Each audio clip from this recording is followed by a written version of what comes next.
Mesdames et messieurs, bienvenue sur Kinoda Space. Je tiens tout d'abord à m'excuser au niveau de la qualité sonore de cette vidéo qui ne sera pas très ouf. J'ai tout simplement oublié mon micro et je ne suis pas chez moi. Donc on peut commencer la vidéo maintenant. Aujourd'hui dans cette vidéo nous allons parler des perséides, puisque nous sommes en ce moment en pleine activité des perséides.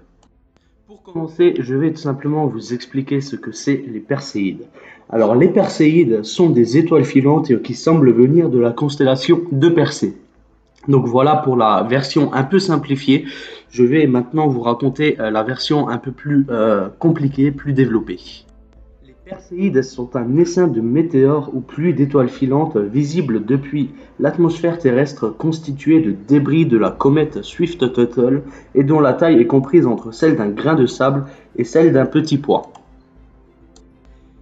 Elle se déplace à une vitesse de 58 km/s, soit environ 210 000 km/h. En moyenne, on peut généralement en observer 100 par heure.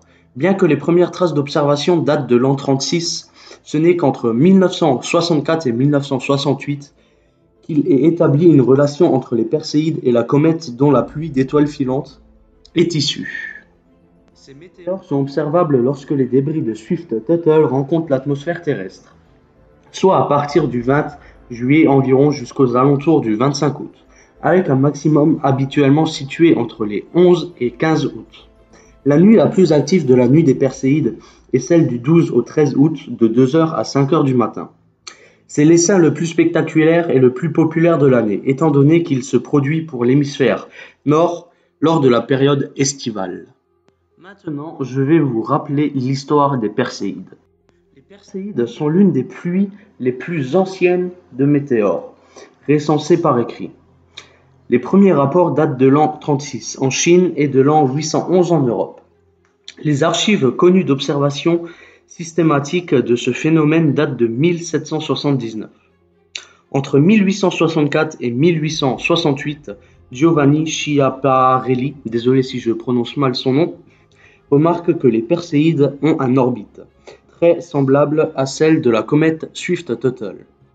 Cette période lui permet d'expliquer l'intensité des perséides en raison de la trajectoire de cette comète, qui a une orbite d'environ 130 ans. Les premières observations de l'astronomie contemporaine ont lieu entre 1868 et 1898. Dans la nuit du 9 au 10 août 1911, le taux horaire observé était de 50 météores par heure. Jusqu'en 1920, ce taux a diminué jusqu'à 4 météores par heure, puis est resté constant. Un taux horaire zénithial hors norme de 250 météores par heure fut observé dans la grande période des perséides en 1920. Ce rapport a rapidement diminué à 65 météores par heure jusqu'au milieu des années 1970, où il a augmenté jusqu'à un maximum de 200 météores par heure en 1980. Giovanni Schiaparelli est le premier astronome à identifier la comète mère des perséides, Swift-Tuttle. Le nom de cette comète, découverte le 15 juillet 1862, provient de deux astronomes, Lewis Swift et Horace Parnell Tuttle, qui l'ont observée en même temps. Elle laisse une traînée de poussière cométaire sur son orbite, qui subit l'attraction gravitationnelle terrestre, et forme une pluie d'étoiles filantes, qui se consument en pénétrant dans l'atmosphère terrestre.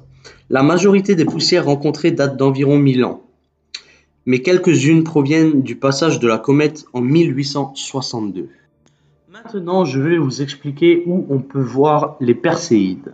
L'observation des perséides se fait principalement dans l'hémisphère nord, pendant l'été, car l'orbite de la Terre croise celle de la comète au cours de cette période.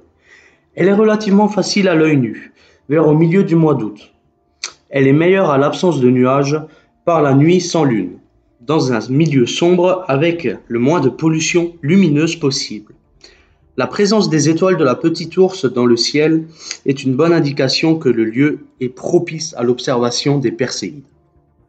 L'observation est également facilitée lorsque le regard de l'observateur est dirigé à 50 degrés au-dessus de l'horizon en direction du nord-est.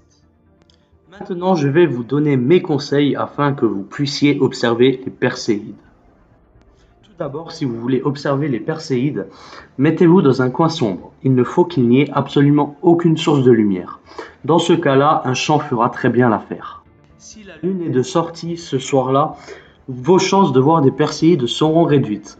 Donc si vous voulez voir des perséides, prenez une nuit où il n'y a pas de lune. Allongez-vous sur le sol. Comme ça, vous pouvez augmenter votre champ de vision sur le ciel.